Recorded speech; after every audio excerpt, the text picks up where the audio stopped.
Betrayal for status is one of the deepest wounds a person can experience because it is not just about losing a relationship, it's about being told in actions that your worth is less than someone else's perceived value. It cuts deeper than rejection, because it's not based on incompatibility, misunderstanding, or even personal conflict. It is rooted in a choice, one where the other person weighed you on a scale, compared you to someone they believed was more valuable, and decided you did not measure up in the currency they valued most. When the currency is money, power, or influence, the sting becomes even more profound because it reveals not a flaw in love but a flaw in character. Imagine sharing your life with someone, giving them your trust, opening your heart, only to realize that to them, you were just a placeholder until something they perceived as better came along. Not better in terms of kindness, loyalty, or depth, but better in terms of external glitter. This is the nature of betrayal for status. It is transactional love disguised as romance. It is the silent negotiation happening in the background where your worth is being appraised not by who you are, but by what you can offer in material terms. When someone leaves you for the millionaire's daughter, they aren't simply leaving you for another person, they are leaving you for the image, the lifestyle, the connections, and the influence they believe will elevate them. The pain in that moment is compounded by the realization that your love, your history together, and your shared moments suddenly count for nothing in their eyes compared to a title or a fortune. It forces you to question every word they ever said, every gesture they ever made, every promise they swore was unbreakable. Because if they could leave you for status, was it ever truly love? Or were they just biding their time until a shinier opportunity presented itself? Betrayal for status is not always loud or dramatic. Sometimes it comes in small, calculated decisions, a subtle shift in how they treat you once they've started entertaining the idea of someone better. A distance that grows without explanation, excuses that feel thin, moments where they seem distracted or disengaged. Then one day, the truth emerges, not like a thunderclap but like a slow dawn, and you finally see that they were never comparing hearts, they were comparing bank accounts and social standing. For the person betrayed, this kind of rejection plants seeds of self-doubt that can be hard to uproot. You start to wonder if maybe you are lacking something essential, something tangible you could have given them. You question whether love is enough, whether loyalty and connection hold any real weight in a world that seems to reward appearances and affluence over substance. These thoughts are poisonous, but they are the natural fallout of being chosen against because of status. The truth, though painful, is that betrayal for status says more about the betrayer than the one betrayed. It exposes their insecurities, their hunger for validation through material means, their inability to recognize the value of what they already had. A person who trades genuine love for the illusion of prestige is often chasing a mirage. They believe they are moving toward abundance, but in reality, they are stepping away from something priceless. For the one who is left behind, the journey after such a betrayal is complex. There is anger, there is grief, and there is a hollow space where trust once lived. But there is also clarity, a sharp, undeniable understanding of who they truly were and what they were willing to sacrifice for their own gain. That clarity, while bitter at first, can later become a source of strength. Betrayal for status forces you to confront uncomfortable truths about human nature and relationships.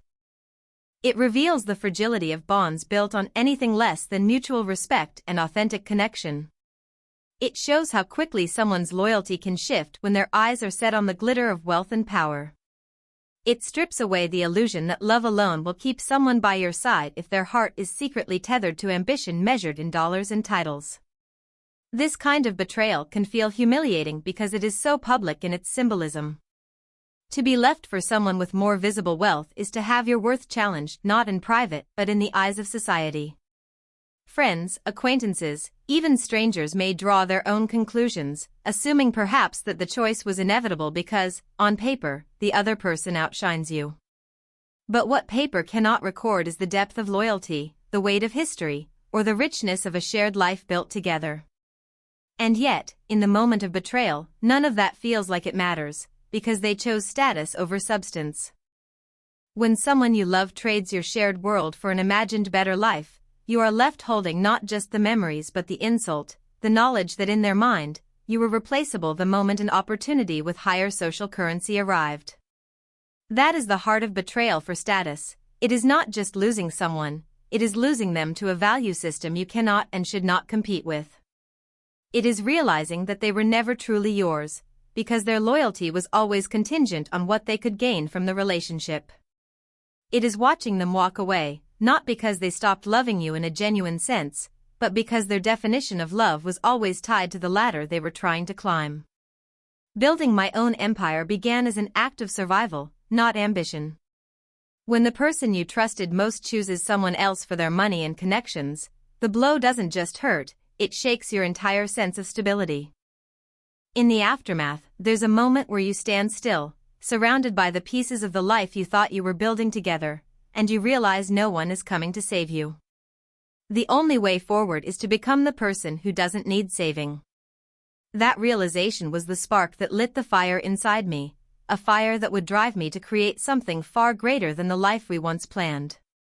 At first, it was about proving a point, not to the world, but to myself. I needed to know that I was capable of more than the role I had been cast in, more than the limitations someone else's choice tried to place on me. I needed to see with my own eyes that I could create a future on my terms. I didn't have the safety net of a millionaire's family, nor the shortcuts that come with inherited privilege. What I did have was resilience, a work ethic sharpened by necessity, and the refusal to let betrayal define the rest of my story.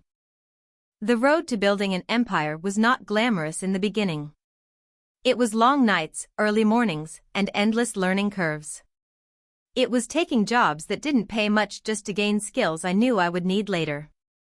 It was sacrificing weekends, skipping distractions, and pouring every extra dollar back into my goals. Every setback was a lesson, every obstacle a test. There were moments when quitting would have been the easier choice, when the comfort of an average, safe life seemed tempting. But I had seen what it looked like to rely on someone else's ladder, and I knew I would rather build my own from scratch than climb one that could be pulled away at any moment. I didn't start with grand visions of wealth and influence. My focus was on building something sustainable, something that could grow with me. I researched obsessively, reading books, studying markets, listening to those who had walked this road before me. I learned how to negotiate, how to invest, how to brand myself and my work so that I wasn't just selling a product or service, I was building a name. Each small success added another brick to the foundation. Each time I achieved a goal I once thought impossible, I raised the bar higher. What made the journey powerful was the shift in mindset. I stopped thinking of myself as someone trying to catch up and started seeing myself as a creator of opportunities. The more I accomplished, the more I realized that power is not something you wait to be handed, it is something you build, decision by decision. And once you have tasted the independence that comes from self-made success, you can never go back to being dependent on someone else's approval or resources. Along the way, I discovered that building an empire isn't just about money, it's about creating a life where you are in control. It's about having the freedom to choose where you spend your time, who you allow into your circle, and what you stand for. It's about creating impact, not just income. I invested in myself, in my education, in my network. I surrounded myself with people who challenged me to think bigger, who saw my potential and pushed me toward it. Slowly, I went from being underestimated to being impossible to ignore. There's a certain satisfaction that comes from watching something you built from nothing begin to thrive. Every contract signed, every milestone reached, every risk that paid off was a reminder that I no longer needed to chase validation. The life I was creating was proof in itself. And unlike the fragile illusion of wealth borrowed through someone else's status, what I was building was mine, untouchable, unshakable, and earned through relentless effort. The deeper I went into this journey, the more I realized how betrayal had unknowingly handed me a gift. It had stripped away my illusions and forced me to see my own strength. It had removed the safety net that might have kept me small and replaced it with a hunger to rise so high that the people who once doubted me would have no choice but to watch. My empire was never just about business or wealth, it was about rewriting my story from the ground up. It was about proving, most of all to myself, that the girl who had been overlooked for the millionaire's daughter could build something so powerful, so undeniable, that no one could ever overlook her again. Turning pain into power is not an instant transformation, it is a deliberate, often grueling process of taking something that was meant to break you and using it as the very thing that builds you. Pain has a way of consuming everything if you let it. It can make you bitter, small, and afraid to try again. But if you choose, you can take that same pain and forge it into a weapon, a shield, and a fuel source that never runs out. For me, the betrayal I endured could have easily left me in that first place, angry, resentful, and stuck in the narrative someone else wrote for me. Instead, I decided that every moment of hurt would become a tool for my rise. The first step in turning pain into power is refusing to let it define you. When someone leaves you for status or wealth, they are trying to write your worth into their decision. If you accept that definition, you hand over your power completely. I understood early on that while I couldn't change what had happened, I could control how I responded to it. My pain became a constant reminder of what I would never allow again, not just from others, but from myself. I refused to shrink in order to fit into someone else's version of what I should be. Pain is an unfiltered truth-teller. It strips away illusions, false loyalties, and superficial connections. It forces you to confront reality without the comfort of lies you used to tell yourself. My betrayal showed me exactly who I was dealing with, what they valued, and what I meant in their hierarchy of priorities. That truth was ugly, but it was also liberating, because it left me with no reason to hold on to people or situations that didn't serve me. Once you've seen someone's true character in the moment they hurt you most, you can't unsee it. And once you accept it, you can stop wasting your energy trying to change it. In those early days, my pain was heavy. It lived in my chest like a weight I couldn't set down. But I found that when I channeled it into action, into work, into growth, into creating something new, it became lighter. Every small victory chipped away at the hold that betrayal had over me. Every accomplishment turned what had been a wound into a scar, and every scar was proof that I could survive worse than this and still move forward. The transformation happens when you stop using pain as an excuse and start using it as motivation. It changes the way you think. You start looking at challenges differently, not as walls blocking your way, but as steps you can climb.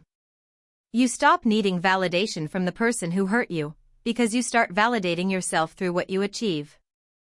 I didn't need anyone to tell me I was enough. My results spoke louder than their opinions ever could. Pain, when harnessed, also sharpens your instincts. You become more careful about who you trust, more deliberate in your choices, and more aware of the red flags you once ignored. The lessons are expensive, but they save you from paying higher costs later. My own pain taught me the value of independence, not just financially, but emotionally. It made me unwilling to place my happiness in someone else's hands again. And perhaps the most powerful shift is realizing that the people who hurt you don't get to control the outcome of your story. They may have played a role in your setback, but they don't get the final say. You do. The energy that comes from that realization is unstoppable, because it's no longer about proving them wrong, it's about proving yourself right. My pain became the most reliable energy source I had. On the days I wanted to give up, I remembered what it felt like to be discarded, and I refused to go back there. The beauty of turning pain into power is that the very thing that could have destroyed you becomes the foundation for everything you build next. What once made you feel small now makes you feel unshakable. The hurt doesn't vanish, it's still there, etched into your memory, but it no longer controls you. Instead, it fuels you. It drives you to show up, to push harder, to refuse mediocrity. You stop seeing pain as the end of the story and start seeing it as the beginning of something far greater than you ever imagined when you were standing in the middle of it. Outgrowing the past is not a single moment of sudden transformation but a gradual shedding of layers that no longer fit the person you are becoming. It begins quietly, almost without notice, when the things that once mattered start to lose their weight. The sting of betrayal that once consumed your thoughts becomes a distant echo, and the faces and places tied to that chapter no longer have the power to stir the same emotions. You find yourself seeing the past not as a wound to keep reopening, but as a story you've already read, one you no longer feel the need to revisit. At first, outgrowing the past can feel uncomfortable. There's a strange familiarity in pain, even if it's destructive, because it's what you've known. Letting go means stepping into something uncertain, a future not yet written, without the comfort of old patterns. For me, it meant releasing the urge to replay the betrayal over and over, looking for clues or ways it could have been different. It meant understanding that no matter how much I dissected those moments, they would never change, and clinging to them only kept me rooted in the place I was trying to leave behind. The process is slow because healing is not linear. Some days, you feel entirely free from the past. Other days, a song, a smell, or a casual comment can pull you right back into it. But with each cycle, the pull becomes weaker. You begin to realize that the past only has power if you keep feeding it your attention. The more energy you give to building the present and the future, the less room there is for those old memories to take up space. Outgrowing the past also means reimagining your identity. When someone betrays you, especially in a way that dismisses your worth, it's easy to let that moment define you. You start to see yourself through the lens of what happened to you. I had to unlearn that version of myself, the one who was left behind for someone else, the one who was undervalued. I replaced it with a version built on the strength of what I had accomplished since then, a version defined by resilience, growth, and self-respect.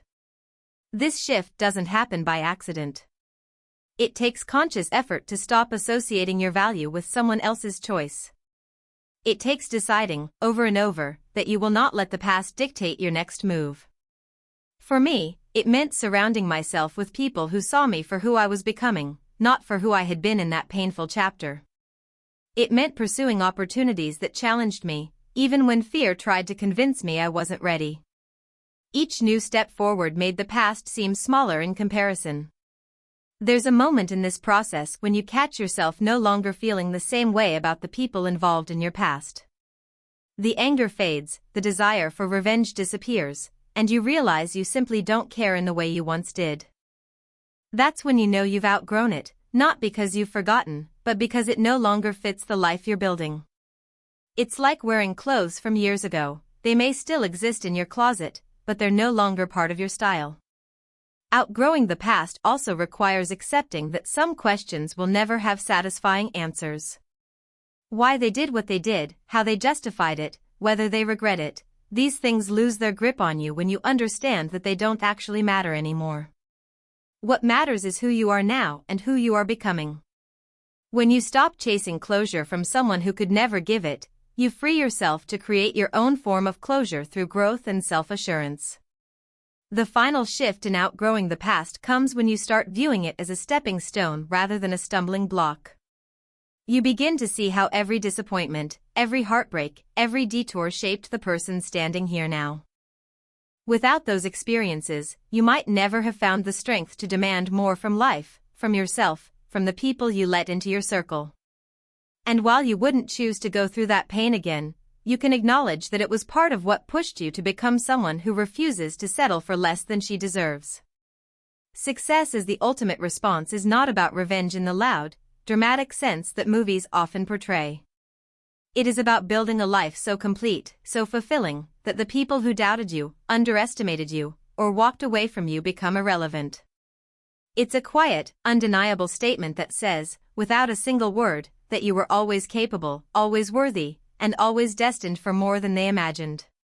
When betrayal strikes, especially the kind rooted in choosing status or wealth over genuine connection, there's an instinct to prove them wrong. But true power comes when you shift that energy away from them entirely and focus on proving yourself right. The idea that success is the best response begins with an understanding that nothing you say will ever match the weight of what you do. Words can be dismissed, but results are undeniable. I knew that I could spend my energy trying to convince others of my worth, or I could pour it into creating something so tangible that it spoke for itself.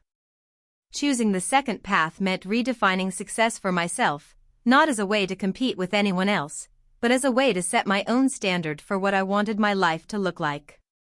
In the early stages, this meant creating goals that were bigger than my pain. Betrayal has a way of making you think small, keeping you trapped in the immediate hurt.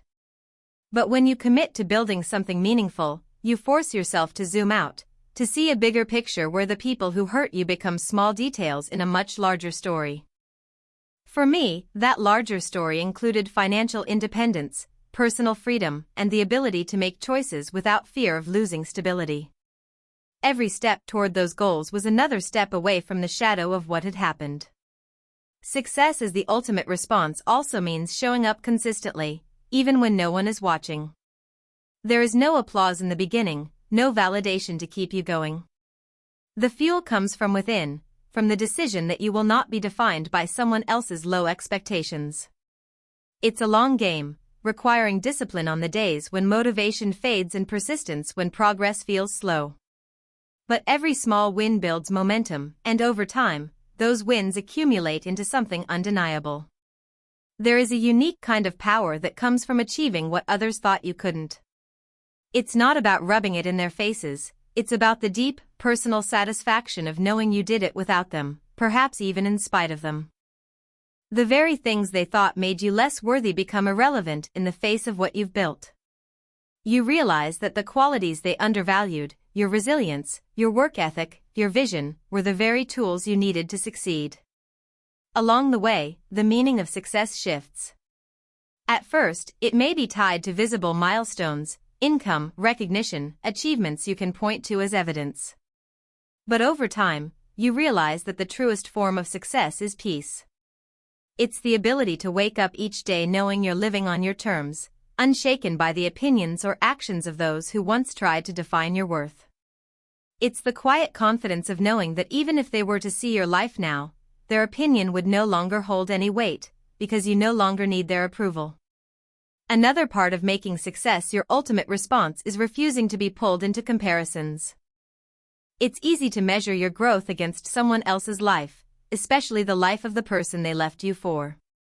But the moment you let your progress become about outdoing them, you lose control of your own narrative. True success is self-directed. It's about becoming the version of yourself that makes you proud, not the version that simply looks better in someone else's eyes. There's also an element of resilience that's built into this kind of success. When you've been through the kind of betrayal that could have broken you, and you come out not just surviving but thriving, you develop an unshakable belief in your ability to handle whatever comes next. That belief is its own form of wealth, one that no one can take from you. It's the knowledge that even if you had to start over tomorrow, you could rebuild, because you've done it before. In the end, success as the ultimate response is less about them and more about reclaiming yourself. It's about using the very thing that was meant to diminish you as a stepping stone to elevate yourself. It's the choice to rise so high that the person you've become bears no resemblance to the one they thought they could discard. And when you reach that place, you no longer care who's watching, because the satisfaction comes from knowing you built it all without waiting for permission. The real loss wasn't money is a truth that often takes time to reveal itself, especially when betrayal is tangled with themes of wealth, status, and power. At first, it can seem like the greatest wound is the material comparison, the fact that the person you loved chose someone with deeper pockets, more connections, or a lifestyle you couldn't match at the time. But as the dust settles and the emotions evolve, you begin to see that what was truly lost had little to do with numbers in a bank account. The real loss was intangible, and it belonged entirely to the person who walked away. When someone leaves for money, they make a calculated trade. They exchange authenticity for appearances, depth for surface shine, and connection for convenience. It might look like they have gained everything, but beneath the image, they've forfeited something that can't be bought. They've lost the kind of loyalty that doesn't waver when circumstances shift. They've lost the safety of knowing someone loved them for who they were, not for what they could provide. They've lost a genuine partner, one who would have built with them, stood with them, and weathered storms by their side. Money can purchase comfort, luxury, and access, but it cannot replicate the bond formed through shared struggle and mutual growth. It cannot replace trust earned over time, or the quiet security of knowing you are with someone who sees your soul, not just your net worth. For the one who leaves, this loss is invisible at first because the sparkle of their new world blinds them to the absence of real connection. But in time, the novelty wears off, and what remains is a relationship built on conditional value that can vanish as quickly as it was gained. The real loss also lies in the opportunity they abandoned. When you choose someone solely for their resources, you miss out on the journey of building something together from the ground up. That process creates a foundation that no amount of inherited wealth can substitute. The pride of shared victories, the closeness formed in overcoming challenges, the deep appreciation that comes from knowing you earned what you have, these are experiences money cannot shortcut. Walking away from that for instant access to luxury means forfeiting a depth of fulfillment that can only be found through shared effort and resilience. There's also a loss of personal integrity in making such a choice. When someone trades a genuine relationship for status, they reveal that their values are transactional. And while they may believe they are securing their future, they are in fact building it on unstable ground. A relationship built on what someone has will always be at risk when that changes. In the long run, the very thing they chased can become the source of their insecurity, because they know deep down that if circumstances shift, their position in that world may not survive. The real loss wasn't money because money can be replaced, grown, and rebuilt. What cannot be replaced is authenticity once it's gone. The person who leaves loses the chance to be truly known and loved without pretense. They lose the comfort of being with someone who celebrates their successes without jealousy and stands firm in failures without judgment. They lose the rare kind of connection where vulnerability isn't a risk but a given, where you can be your unpolished self without fear of being discarded. For the one who was left behind, understanding this truth can be liberating. It shifts the perspective from feeling like you were lacking to realizing you were the one holding what they could never buy. You were the one bringing depth, loyalty, and authenticity to the table. And while those qualities may not have been enough to keep them in the moment, they are the very things that make a relationship truly unshakable over time. The irony is that in chasing wealth, they often end up poorer in the ways that matter most. They may gain a lifestyle, but lose peace of mind. They may gain social standing, but lose the freedom to be loved without performance. They may gain the illusion of stability, but lose the unspoken understanding that comes only from shared history and mutual sacrifice. That is the quiet truth behind the idea that the real loss wasn't money, it was something far rarer, far more valuable, and once gone, almost impossible to replace.